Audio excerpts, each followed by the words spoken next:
Tadi kalau Mbak DJ bilang gitu ya, ini jangan sampai perseteruan atau ya saling meradang ini jadi memberikan sentimen yang tidak baik gitu ya. Terutama sentimen tentang kondusifnya ekonomi Iya, Indonesia dan iya, lain-lain, ketidakpastian betul. mengenai kebijakan dan lain-lain. Kalau dari Mas Tama sendiri pandangannya seperti apa? Apa sih yang sepertinya tuh harus dihindarkan jika ini berlarut-larut gitu, begitu dalam. Kalau iya, tadi seperti yang Kak DJ bilang kalau, apakah ini berlarut-larut tentunya ya juga, investor juga akan melihat kan, akan wait and see kan untuk masuk ke sini gitu.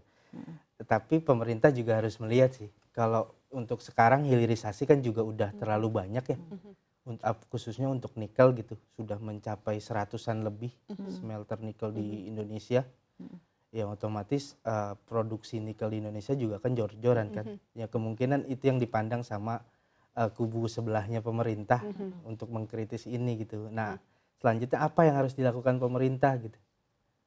Ya kemungkinan ya Indonesia harus mengedepankan industrialisasi sih untuk, melanjutkan program hilirisasi, lalu industrialisasi dan bisa menghasilkan baterai sendiri gitu. Oke, dalam hal ini ya. Tapi sebenarnya juga di satu sisi ya, kalau misalnya ya mungkin adalah ya memang baterai menggunakan LFP. Tapi kan memang cadangan reserve kita paling banyak nikel juga kan. Jadi Iya, sebenarnya ada poinnya juga kenapa iya, nikel dikedepankan ya dalam hal ini. Karena kan memang competitive advantage.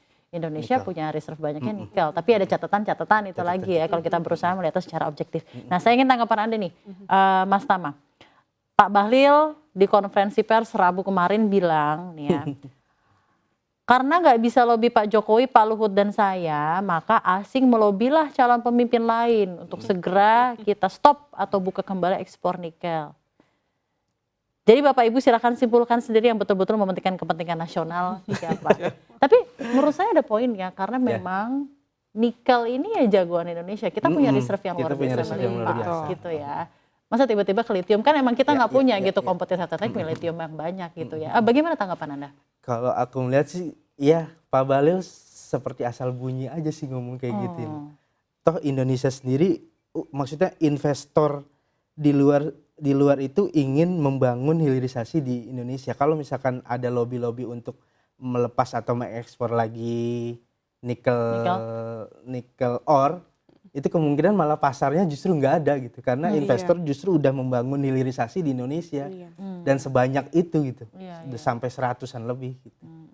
Ya tapi bagaimana juga dengan ya maksudnya let's say karena dengan hal ini gitu ya, investor asing itu bisa jadi kemana-mana gitu dalam hal pikiran. Apakah menurut Anda tadi lobby asing itu ya, kan sampai bilang nih di konferensi pers lobby asing. Apakah itu patut disampaikan seperti itu ataukah emang benar ada seperti itu? Bagaimana sih sebenarnya apa yang? Kemungkinan Pak Bahlil yang tahu ya benar atau tidaknya. Tapi aku melihatnya sih kalau misalkan untuk nikel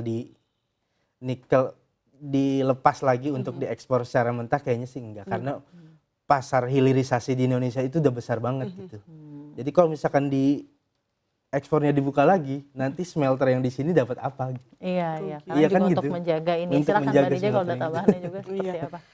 Kalau menurut saya satu pandangan sama Mas Tama gitu. Kita nggak tahu nih kebenarannya seperti apa, tapi kalau dari sosok sebagai Kepala BKPM Menteri Investasi, kita juga menyayangkan kalau memang dia harus membuka seluruhnya rahasia dari instansinya, karena ini lagi-lagi perannya Pak Bahlil adalah sebagai istilahnya marketing untuk investasi Indonesia. Jadi kita jangan Apalagi dia juga ingin menarik foreign direct investment, tapi dia bilang kok ada lobby asing gitu ya. Iya, ini kan jadi kontradiktif ya Mbak Ade. Nah kita nggak mau sebenarnya itu tadi akhirnya jadi pertikaian ini menghambat investasi asing masuk gitu.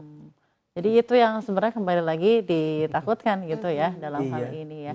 Nah mungkin catatan dari CNBC Indonesia nih ya, sekarang ini sudah tanggal 26 Januari gitu ya, berarti cuma sekitar 2-3 minggu lagi lah menuju pemilu. Kita masih menanti ada debat capres nih 4 Februari gitu ya, dan mungkin masih banyak akan ada dinamika-dinamika lainnya gitu ya. Nah kira-kira arah pemerintahan CNBC kita dari newsroom kita untuk mengawal pemilu yang kondusif ini seperti apa? Silakan Mbak DJ. Iya, kalau kami sebenarnya sebagai redaksi kita akan mengcover semua pasangan calon yang ada gitu. Dan kita juga Oke. berharap sebenarnya nih kepada pasangan calon, redaksi CNBC Indonesia berharap ada pembahasan yang lebih substansial. Terutama untuk debat ini kan tinggal 1 kali putaran lagi nih Mbak Ade. Dan ada beberapa topik yang sebenarnya kami sudah kedepankan. Topik-topik ini belum dibahas oleh mereka secara mendalam. Contohnya apa saja? Contohnya adalah subsidi BBM. Nah ini seperti apa ke depannya? Karena kan lagi-lagi ke depannya tantangannya adalah transisi Iya, energi. setuju. Banyak gitu. banget tantangan, jangan sampai malah nggak ngomongin itu karena Iya. sibuk sindir-sindiran gitu di podium ya. Iya, betul. Terus nanti oke, let's say bansosnya seperti apa, untuk masyarakat miskin ini seperti apa gitu. Beberapa pasangan calon bilang oke kita akan lanjutin bansosnya seperti Iya, di itu era yang Presiden didengar Jokowi oleh gitu. Nah ini rakyat sebenarnya ya yang di debat. grassroots banget isunya yang sebenarnya kita pengen dengar.